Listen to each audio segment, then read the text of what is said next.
So farmers are prime customers. We also work with businesses who source from farmers. So you talk of agribusinesses like chocolate buying companies, so Hershey, Nestle, that source cereals from farmers. These are customers that we work with, but our prime customers are farmers who feed us. Because smallholder farmers are key customers, low productivity in terms of their yield from the farms is one of the challenges, which we are also trying to address. Access to timely and relevant information in terms of weather forecasts, in terms of good agriculture practices, which then leads to the low productivity. Also, access to finance input by the smallholder farmers, and also network coverage within the areas where these farmers mostly operate. Our College of Agriculture and Environmental Sciences, we have an incubation services. We have incubation services at the Department of Food and Nutrition and Technology and Bioengineering Services. As a company, we sell our product to different customer groups, so depending always on the country a bit. So in Asia, for example, we are mainly targeting farmers through the help of the government, so through government subsidies or other government programs, whereas in other parts of the world, for example in Europe, in Spain, or in Latin America, we're directly selling to commercial farmers. So our customers are talented young entrepreneurs. We work closely with corporate organizations, universities, government organizations, international organizations, and where we jointly build the entrepreneurship programs for the students. The students go ahead to build sustainable solutions for some of the biggest problems in Nigeria. My customers are middle-class homes and BOPs in Nigeria. We target people, specifically we target households whose minimum daily income range between $2.5 per day to about $10 per day, and these are our customers. So I think innovations are very critical, and any country or business that doesn't innovate will die. As a company, what we see very critical is identifying key pain points of customers, and then bringing those solutions to market and finding perfect match for specific client needs. And those are things that we need. I think I'm making. As far as promotion of entrepreneurship, I really see the biggest challenge lies in a lack of the right policy environment to support and nurture entrepreneurs. This is in terms of lack of policies that can work as incentives for those who have bright ideas and would want to grow them. There's also one of the other challenges is then the education system, which does not allow creative thinking and innovative thinking.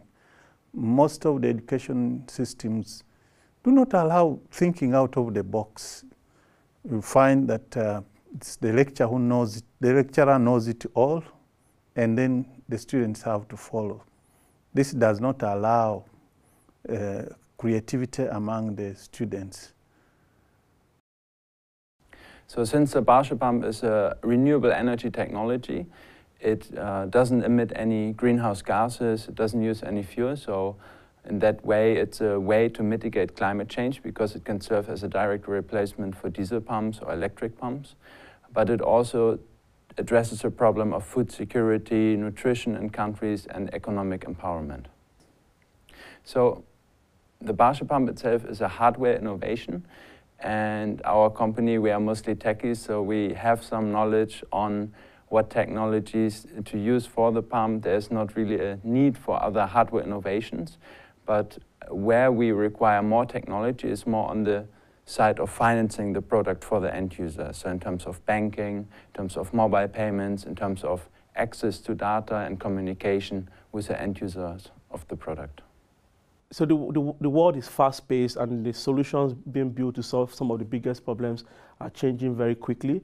So the ability to stay ahead of the curve and focus on the right technology to solve local problems is very critical.